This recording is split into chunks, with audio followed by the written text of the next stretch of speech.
We are Teacher Carn today. If you guys did not know, a lovely content creator by the name of Linksy just recently was the sole recipient of a amazing charity tournament that was put on, and in said charity tournament, a little piece of my heart was auctioned off. And today, you guys are going to see the byproduct, I guess, of it. I want you, as viewers of my audience, to always feel like you can ask me questions, especially in regards to the artist, right? Like, that's what I'm here for. That's what I've built my entire life around, and that is what I will forever focus on. With this will come a hour's worth of tutoring session. So what we are gonna do first is we're gonna go over. So Fury was the lovely person doing Wemigammon as well. I don't want to do the Christmas thingy. Fury was the lovely recipient who received the hour of tutoring session, and they were also very sweet enough to allow me to do this on stream so I can share it with you guys, right? I have made a little quick guide that I will go over as well, but we're also going to watch a match of Furies, and then we'll kind of go over what went right, what went wrong. You guys have seen me do this before. You guys know that I have a redemption where you can redeem me going over one of your matches, and I'll let you guys know like what I think you need to improve on. Artist is definitely a killer that people don't like to play. I completely understand why they don't like to play her. However, I think that she definitely is not as intimidating as she seems once you get it down. And I obviously had to learn from scratch, which means that you guys can learn with a gentle hand. I'm gonna pull up the match. We're gonna review it. If you guys want to go along and watch it as well, like not like watch it, but like if you guys want to see if you have any things to give tips for, you're more than welcome to. I feel like I enjoy going against artists because I'm an artist main, but I don't do the best against her. Oh, and you chose an RPD match. All right, so RPD is not one of my favorite matches to play on, or maps to play on, just because of how frustrating it can be with the varying levels. Having a map that is on 2 stories is not that big of a deal, but because it is very easy for survivors to change the elevation, it makes it a lot easier for them to avoid the next hit, which is why RPD is a little bit of an issue. So this hit right here, I don't think was bad. I don't know what this Nancy was doing. However, I wouldn't have angled it directly on because this was just a waste. You know that she's either going to run into you or she's going to run into your crow. So you want to adjust the flight path for that. It's 2 entities, right? No pun intended. So you will either go here or here, and you'll be able to hit the Nancy, or she'll have to go into the flight path here. So I would have angled this more to the right, but to be honest, I don't know what the hell she's doing, so that's not like a you thing. You also have such bad ping. Oh no, this is so real. So she kind of just ran up, and this is where it can be a little bit frustrating. So the build itself is also pretty good. This Nancy is fucking incredible. Absolutely incredible. I also don't know if you guys can hear the audio from this web browser. I always play on 200+ ping, you Godspeed. But barbecue, lethal, pain res, absolutely just kind of pretty standard. Sable, oh, has reassurance. That's actually beautiful. Wait, I heard the swarm too. I feel like that sounded like it was gonna swarm. Yeah, the Sable had bad pathing there, so you were able to take advantage of it. Carn hates feet. I do hate feet. You have barbecue, but you also had 2 survivors here, so I think if you didn't see any of them on barbecue and you knew that they didn't have distortion because you saw 4 auras at the beginning, that was actually a very good like flight path to go through. It doesn't really harm you to send off the crows, but when you have 2 people on this hook here, this is kind of like your home now. I get really bored proxy camping, so I don't blame you for getting really bored proxy camping.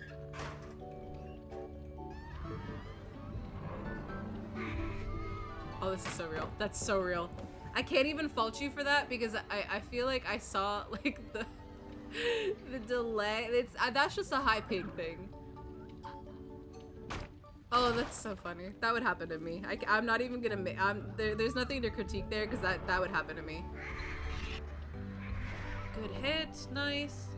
She dropped that, didn't she? Yeah.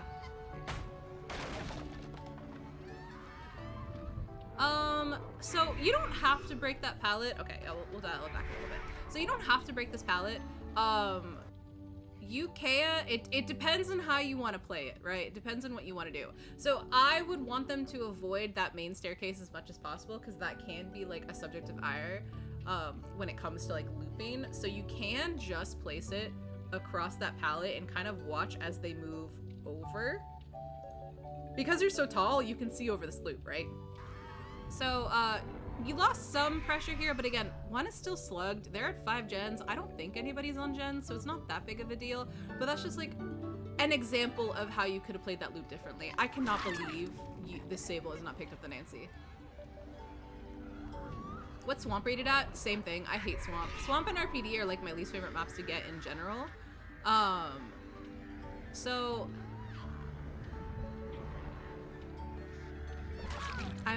I think that's another thing you can. So you are a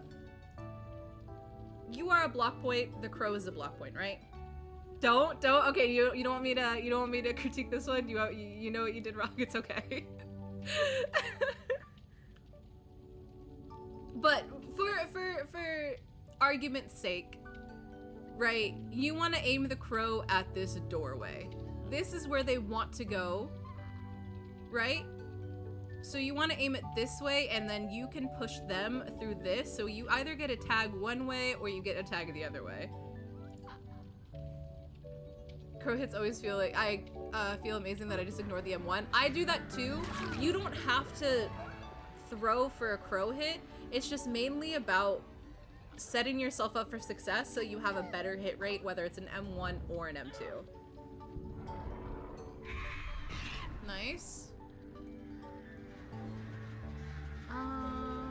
Okay. I think in that sense, I don't know if that's ping. It's more of like comfortability. You can't stop me from throwing for crow. I will not stop you from throwing for crows because I still do that. I think that was more of like you second guessed yourself. You would have hit her. Like you had that flight path beautifully well, like beautifully predicted. Just send it off. Like just, even if you can't see when that survivor is gonna run through it, just trust that your crow's gonna hit, right? I think that's like one of the newer artist things that I noticed is that they have to watch the crow hit the survivor. You don't have to watch the crow hit the survivor. So when it comes to stairs and where you want the elevation point to be, you have to be on these first few stairs for it to go upward. This point of elevation will only go straight because this is the highest point of elevation that it's experiencing at this moment as you place the crow, right? It has to be the first meter for it to change the elevation. So you placed it here, so it's only going to go straight. If you had placed it here, that's when it would have gone up the stairs. If that makes sense. So the only point in elevation changes that'll happen are when it's initially placed on the crow point. You have that 1 meter to decide what, like have your crows decide what they're gonna do. I feel like they're in that locker. You can also check if survivors are in lockers with your crows. Some people don't know that. It has definitely got me accused of hacking.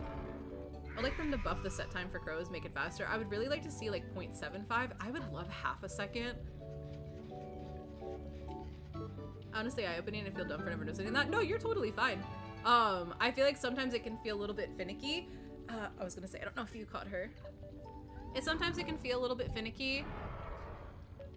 But once you kind of realize what's gonna affect your, this Nancy is so fascinating.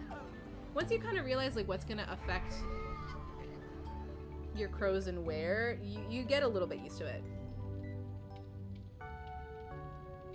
Yeah, people are just they're kind of just taking the same loop. No locker checking, but it never feels worth it unless there's 3 lockers next to each other. It's more of like you can keep moving as you're checking the checking that locker, basically. Good tag.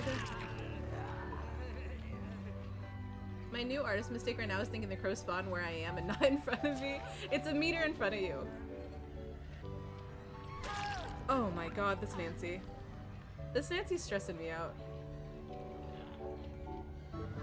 Okay, I think this is where you're getting a little bit too eager.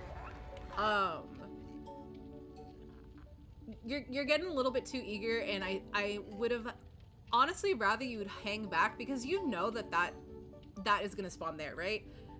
She's gonna throw that pallet. She wants to throw that pallet, so you can place the crow and bait her into throwing, and it's kind of like a hunter sachet, right? Like you're gonna end up hitting her with your crow rather than getting that stun and allowing her to get distance. So I think this is just a little bit too eager. But that sandbag was funny, especially now that she made a god palette, and this is where it can be a little bit frustrating. However, this is so me. You're so me. I can't even get mad. Yeah, I think this chase, you just got way too eager. And the second she would have made that distance, you should have just picked up the Yoichi. Especially because you have 4 pain rest stacks left, so I think this is definitely just like more of a macro misplay. I would try to hit there, to be honest. I didn't think they could put a bird up in time. It's, you know, oh my god, that was so laggy. Nancy's dead now, doesn't even matter. Okay, you saw on barbecue that someone was injured. I would have gone for the Yoichi, right? I think that might have been the Sable actually, which I think the Sable is probably like a better chase here. She had life. Sometimes about having fun, Carn, not winning. You're so right, I'm sorry.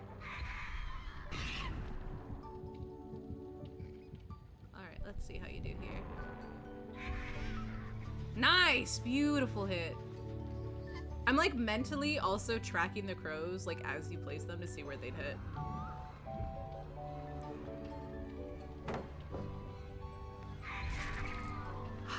That's such a crazy hit. This is that 250 ping. So I guess here is in normal circumstances that would not hit. This is kind of like where you want to get a little bit more direct with it. Instead of placing it on this side, you want to place it in the direct. My aura made it hit. So yeah, I would have placed this in the direct pallet path, or even like faked it to see if she would run away just with like the sound that it makes, like an M2 fake basically. That's a crazy hit. Still at 4 pain rest stacks, by the way. Oh wait, we're about to be at 3. Beautiful, beautiful there.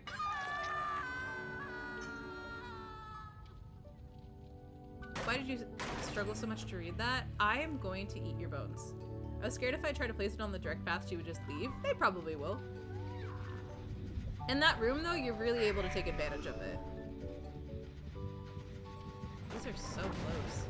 They're like weird. I mean, they haven't healed, so they definitely have time to be efficient on gens. So you know that they should both be on this side of the map. How? Never mind. You know what? Fuck it. I can't believe she got hit there. Does this? I can't believe she got hit there. That's so crazy. My crows would never. My crows would never. Not the 1 dead, 4 stacks remaining tag.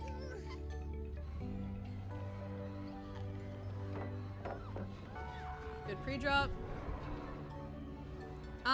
So doorway hits like this is kind of a gamble. Because it does look like she'd go right, so I know that I would have veered towards the right, but you don't want to go for the direct doorway unless they're a little bit further back. You want to aim for their next path rather than like at the doorway, because it'll take you longer to set the crow than it will for them to go through the door. I've been constantly getting sent to Macmillan and Auto Haven. Oh, I hate it. You might still hit her anyway though, right? Yeah, good job. I think Amian is assuming the survivors won't move. You could have hit her there, yeah. I don't know what she's doing. I think I would have struggled with the Sable too. If the survivors don't know what they're doing, it's really hard to predict them. Oh! Oh, I'd throw up. I'd throw up.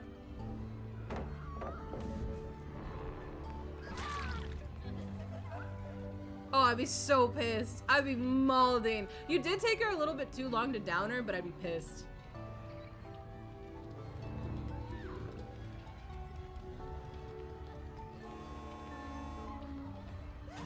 Oh, you should have gone for the Sable. You should have gone for the Sable. Yoichi. Wait, you can pick him up! Pick him up! Pick him up! Go pick him up! What do you mean?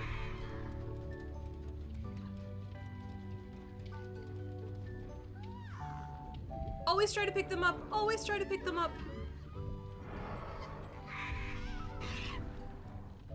Is the hatch over there? I think, did she have life? She had life. I know I see this again. Yeah, I probably could have, but I trust that he knew what he was doing and was standing at the edge of the gate. He doesn't. It's a Yoichi. Come on now. Was that Rezi helping in the gate? No, oh my god. Pathing. Impeccable pathing. Not you nodding. He wasn't injured. I wonder if he had wake up. So I guess there's two ways that this endgame could have gone. I think that there were moments where you could have downed the Sable a lot quicker. Let's see. No wake up. Yoichi just opened that gate really quickly. There were moments where you definitely could have downed the Sable a lot quicker, but I feel like they would have gotten the gen done anyway. I would have hit her in that exit gate. I would have picked the Yoichi up, but these are all like small mistakes that you make in the moment that are like a little bit more heated over anything else. Gate times are very fast, except when I'm playing Survivor. But I feel like you could have lunged towards the Sable a lot quicker and gotten that M1 down. There were also moments where you went for an M2 that would have been a swarm because there weren't really moments that like would have hit her. So yeah, I was baiting dead hard and then that fucking happened. I see.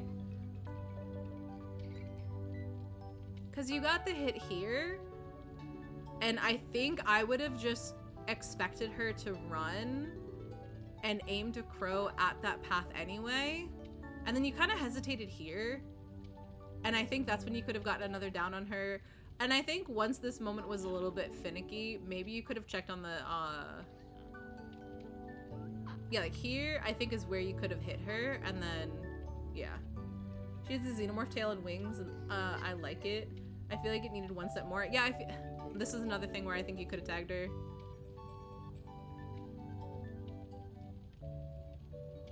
And then maybe an exit gate staggered hit would have been a fun play, but that's like that isn't always like a thing of the moment. But also here is when you're close enough to set a crow and get a direct hit and then use that.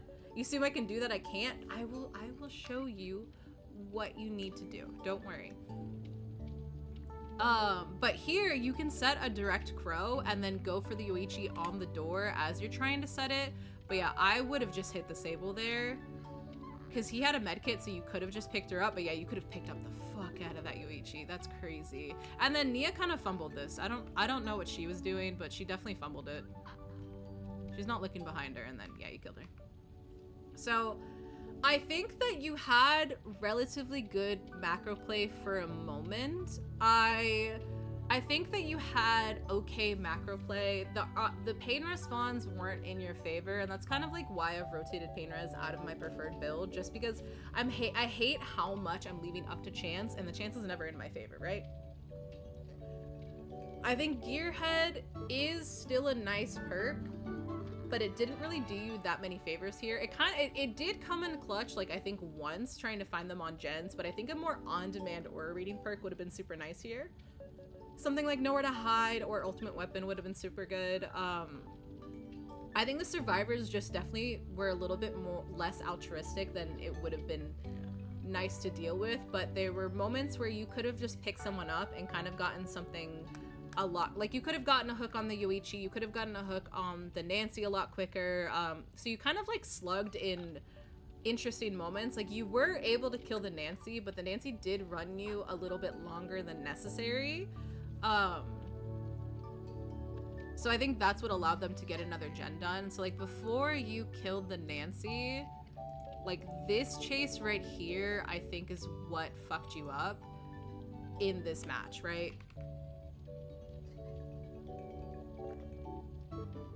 Because I think this is probably like the turning point, because they did do 2 gens relatively quickly, but this here, she was just able to loop for a little bit too long.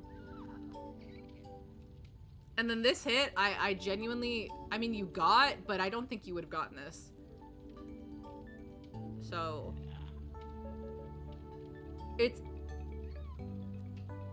was just, it wasn't that you had bad, I don't know how to describe this. So I think I would rate this like match itself probably a C+. That you definitely had some mistakes, but you're a lot more comfortable with the artist than I was expecting. My ping is always 200 plus, so I just know what hits I can get. So when you say you, no, you never mind. You play on EU African servers, right? That makes more sense. Yeah. So I don't blame you. I'm C plus and Puffalopa's A plus. No. I was gonna say C plus or B minus. Zanshin is great at helping learning artists, at least it has been for me. I love the new Zanshin tactics. It is absolutely beautiful. Like, this here was an absolutely delicious hit. I'm so proud of you. This Sable's so fascinating. Like, I think moments here, your ping helped you out. It's still lower than Puff and he's a survivor main. This insult will be paid back in double. Oh no. 200 plus ping. My ping is above 60. It feels unplayable. Yeah, I commend you for dealing with this. So let me pull up the second part that I made. So I made a little quick guide. So that's kind of like the initial match, right? I made a little quick guide kind of going over